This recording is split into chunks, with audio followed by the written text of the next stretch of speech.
Hey, welcome back to Flavor and Fiction. If you're just tuning in for the first time, Flavor and Fiction is a segment where I give you a review of a book from my 2023 reading challenge, and then I make a recipe using an ingredient mentioned in the book, so you get your flavor and your fiction. So this time, the category was a National Book Award winner, and I chose Sing, Unburied, Sing by Jesmyn Ward, and the special ingredient mentioned in the book was bacon. And so we're going to be making bacon scallops with lemon butter. I made it for dinner last night, and so at the end of this video, I'm going to show you how I made it and do a little taste test. But first, let's talk about the book. So the story takes place in Mississippi, in a small town, and it's centered around a boy named Jojo who is about to turn 13. And so here's a little bit about his family dynamic. His father, Michael, who is white, is currently in jail. His mother, Leonie, who is black, she is struggling with addiction and she's sort of in and out of his life. He has a 3-year-old sister named Kayla that he is primarily the caretaker for. And his grandfather is his main role model and more of a father figure to him. The grandmother is bedridden and she's dying of cancer. So that's a lot on a 13-year-old's shoulders. So that's just kind of the makeup of his family. Okay, so there's a lot that happens in this book. So I'm going to try my best to give you a full rundown without giving any spoilers. So Jojo's grandfather served time at Parchman Prison when he was 15 years old. He was unfairly rounded up and forced to spend time there. And it was more like a work prison. It was basically free labor. It was slavery. And he made friends with a 12-year-old named Richie. They were buddies in the prison. So every once in a while, his grandfather, will tell him stories about him and Richie in this prison. Coincidentally, Michael, Jojo's father, is currently spending time in that exact same prison, Parchman Prison. So at Jojo's 13th birthday party, they're all having cake at the house and they get a phone call. It's the father. He's letting them know that he's going to be released from prison soon. And everyone kind of has their own reaction to that news. Leonie, his mother, she goes to her friend Misty's house and she gets high. And while she's high, she sees the ghost of her brother who died years before. His name is Given. And incidentally, Given was murdered in a race-related incident by Michael's cousin. So that's the mother and the father. The mother's brother was killed by the father's cousin. A little complicated. So skip ahead. They have to go pick up the father from prison. So the mother loads up the kids. The grandfather refuses to go back to anywhere near that prison. So she loads up the kids and they go out on this road trip. They bring Misty. And they stop on the way there to, just grab a bag of meth real quick. And they spend the night at the lawyer's house and, all this stuff. So during this long road trip, Kayla, the 3-year-old, she ends up with a fever. And Leonie makes like a feeble attempt to kind of, help her, or she tries to make some home remedy that she remembers her mother made this thing. But she gets sidetracked by drugs. And basically, Jojo ends up having to do whatever he can do to help his sister get better, which has been the case. He keeps wanting her to step up and be a mother, but she disappoints him every single time. So now they get the father, and on the way home, they get pulled over by the police. Leonie ends up swallowing a bag of meth to hide from the police, and she gets incredibly sick. And Jojo, during this police encounter, he almost gets shot because the officer looks in, he sees a white man, a black woman, he's already not happy, and then Jojo in the back. And out of everyone, Jojo, who's the only black male in the car, he's the biggest threat. So it's just unfortunately an incident that we can all see happening because we've all seen what's been happening in the news and around us. So during this trip, Jojo has an experience where he sees a spirit as well. And I won't tell you who or what because I don't want to give too many spoilers.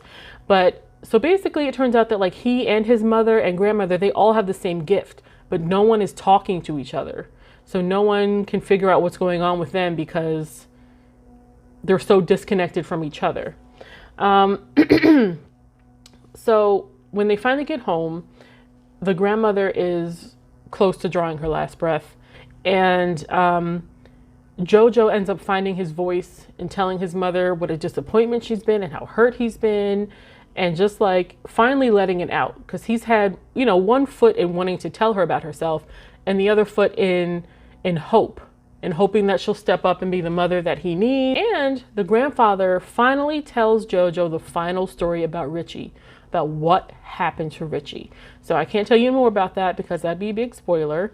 But in the end, we see Jojo finally accepting his parents for what they are and not what he wishes they would be. So there's definitely a lot happening in this book. There's more, but I don't want to give any spoilers. The major themes in the book are, I would say, familial relations and responsibilities, spirituality, racism, and finding your identity. So some heavy themes. It wasn't exactly light reading. It's a little heavier than, the reading I've been doing this summer, but it was a really good book. And it's not one of the books that has kind of like everything's tied up into a nice little bow at the end. And I know for some people that gives you like anxiety, or like you're like, wait. But I kind of like that. I kind of like that the ending kind of trails off and you're left to kind of wonder like this and that. So even though I know that the ending may annoy people, I think it was appropriate for the story. So if I had to recommend it, I would say wait until you're in the right mood. You know how like some heavier stuff, you just have to be in the right headspace. Wait until you're in the right mood. And then I do recommend it. It's a very good book. Okay, so now that we've talked about the book, let's get into this recipe. So I made the scallops last night for dinner. And I did a quick little taste test last night. I was looking crazy, so forgive me. And I was too hungry to make it long. So here's the video of making the scallops. You want to start by cutting up some bacon and browning it up in a pan. And when it's done, just remove it from the pan. And then you want to pat dry your scallops after you rinse them off, and then put on some salt and pepper. Then remove the bacon from the pan, put in a little olive oil, and then put the fire up high so you can sear your scallops. I did not get them as brown as I should have. I should have turned my heat up a little higher. As you can see, they look a little pale, but that's all right. If you got to flip them a couple times, that's fine. But you want to really sear them. Then when they're done, you want to remove them and then put in a little lemon in the pan, and then some softened butter so you can make like a creamier sauce. You don't want it to be melted butter. And then you just add back in your bacon and your scallops, mix it all up, and you are good to go.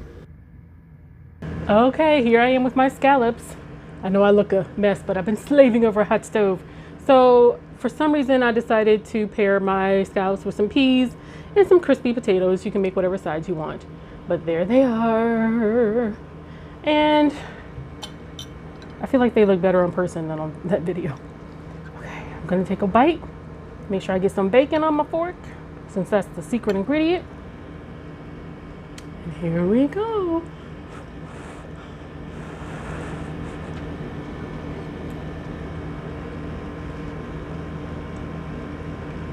Mmm.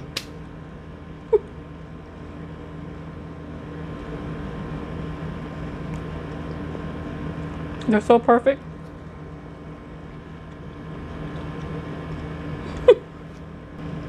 It's true what they say, bacon makes everything better.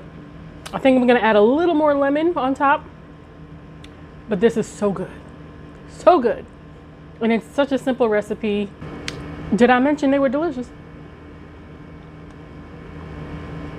I'm about to go scarf these down right now.